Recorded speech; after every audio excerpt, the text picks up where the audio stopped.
Hello everyone, welcome back to my channel. In this video we are going to discuss about how the data is stored in the relational database using SQL. As we have discussed in our previous video that in the relational database the data is stored in the tables and table consist of rows and columns. The data in the relational database is stored in the tables and those tables are related to each other by using primary and foreign keys. Hence, the database is called as relational database.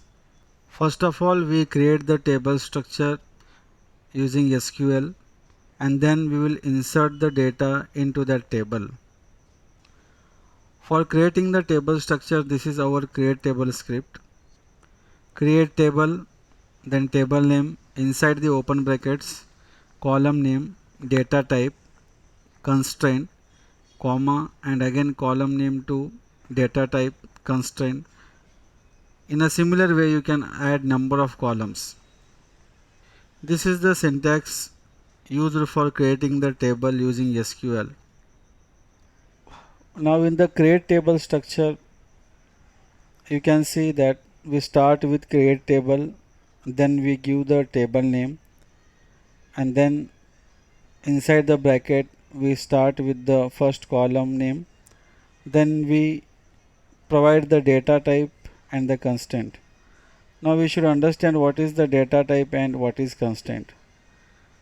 So data type will help us to define what kind of data we want to store in this column 1.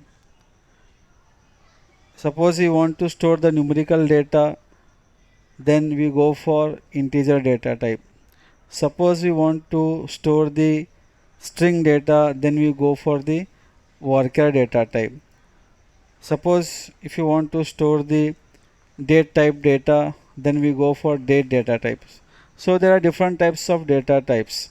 So what type of data actually we want to store in a particular column, according to that we will select the proper or correct data type, which will help us to maintain the data accuracy, data consistency and data integrity across the database. Now you can see in the below script that we are creating the student table.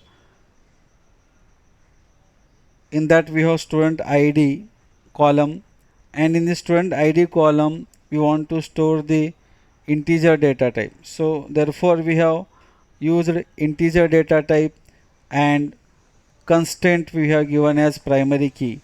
Now in the previous video I have explained what is primary key. A primary key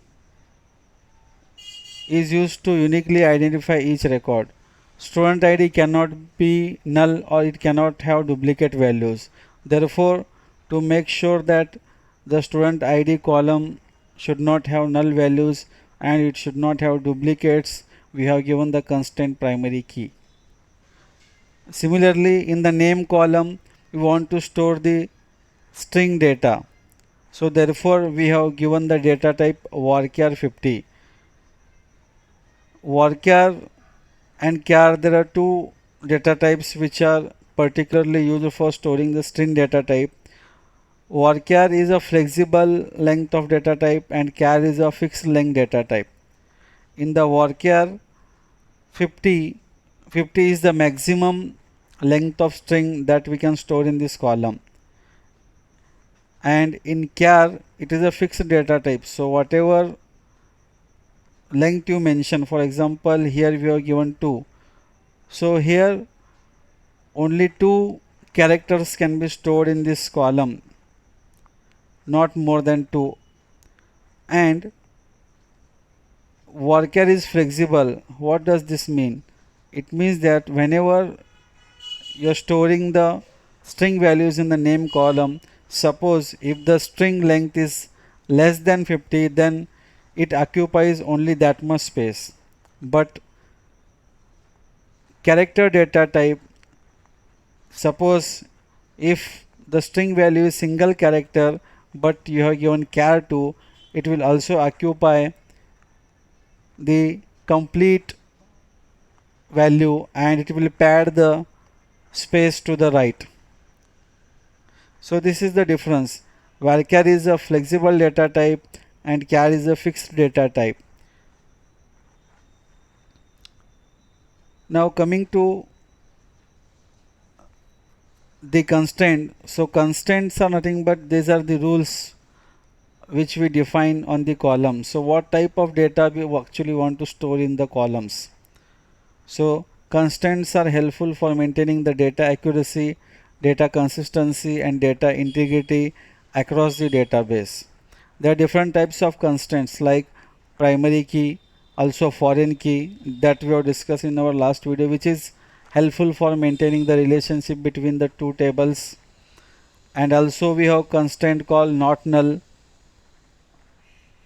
range constraint, default constraint, unique constraint. So these are different types of constraints which will help us to maintain the data accuracy, data consistency and data integrity across the database. So on the constraint, I will try to make a separate video where we will understand clearly how the constraint will help us. So regarding creating the table structure, so this is the create table script that we are going to use to create the table, and using this create table script we have created the student table. As you can see here, create table, table name is students, and inside the bracket we have student ID is our first column, its data type is integer and constraint is primary key. Similarly, our second column is name column, its data type is varchar 50. Why we are given varchar 50? Because name can be of different length of string, it cannot have fixed length. So therefore for name column we have given varchar 50, and for age we have given integer, and for grade we have given char, because grade can be A plus, B plus, C plus. So only two characters will come in this column, therefore we are given char 2. So in this way we have to first think what type of data we want to store, and accordingly we need to give the data type and constraint to the table. Now this is the SSMS, and using the create table script we are going to create our first table. So we have to write like this: create table, table name stored inside the bracket, student ID integer, primary key, name varchar 50, age integer, data type, and grade is char 2. Okay, and these columns should be separated by commas. So I will execute this code. As you can see, the table is created, command completed successfully, and the table is created. Now go to the databases. In the student data database, under the tables you can see we have DBO students. Okay,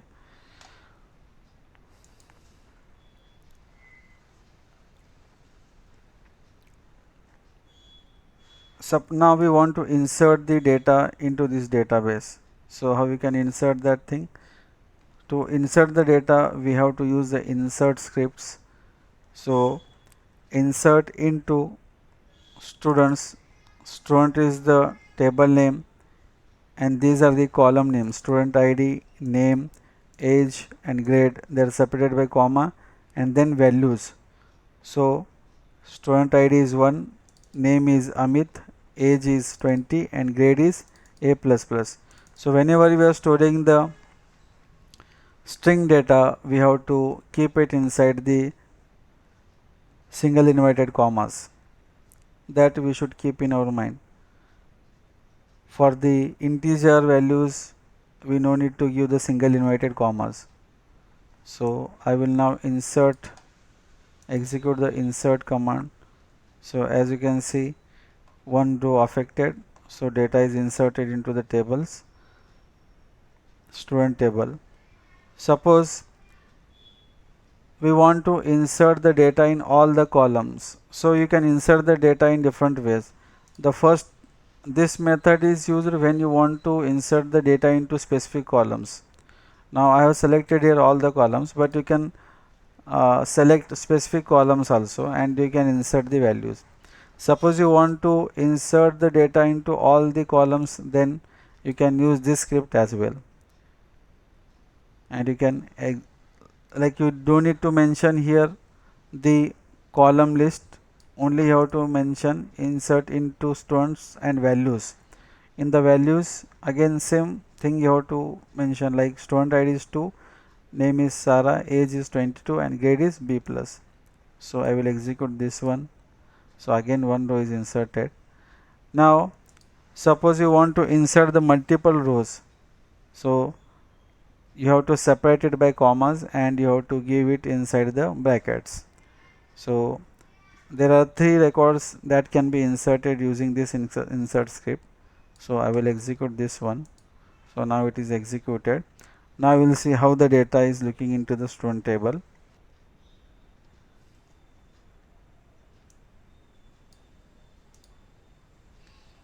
As you can see, student ID is 1, name is Amit, age is 20, and grade is A plus. Next time we inserted, second time we have inserted another row, and lastly using the insert script we have inserted 3 records. Okay, so total there are 5 records in this table, and this is how you create the table using the create script and insert the data into the database using the insert script using SQL. So to inserting the data into the table, we have this insert script where we write like this: insert into table name values, and inside the bracket we give the values, and values are separated by commas. One thing you need to keep in mind, that whenever there is a string values, so that you have to give it inside the inverted commas. Okay, suppose you want to insert data into all the columns, then you don't need to mention the column names. You can skip the this column name part, and you can insert the data like insert into table name values, value 1, value 2, value 3. And suppose you want to insert multiple records, then you can use simply this insert into student and the column names and the values, and multiple rows you can insert, and those you can separate by commas. So hope this video is helpful for you guys. For more such videos, please subscribe my channel. Thanks for watching this video. Have a nice day.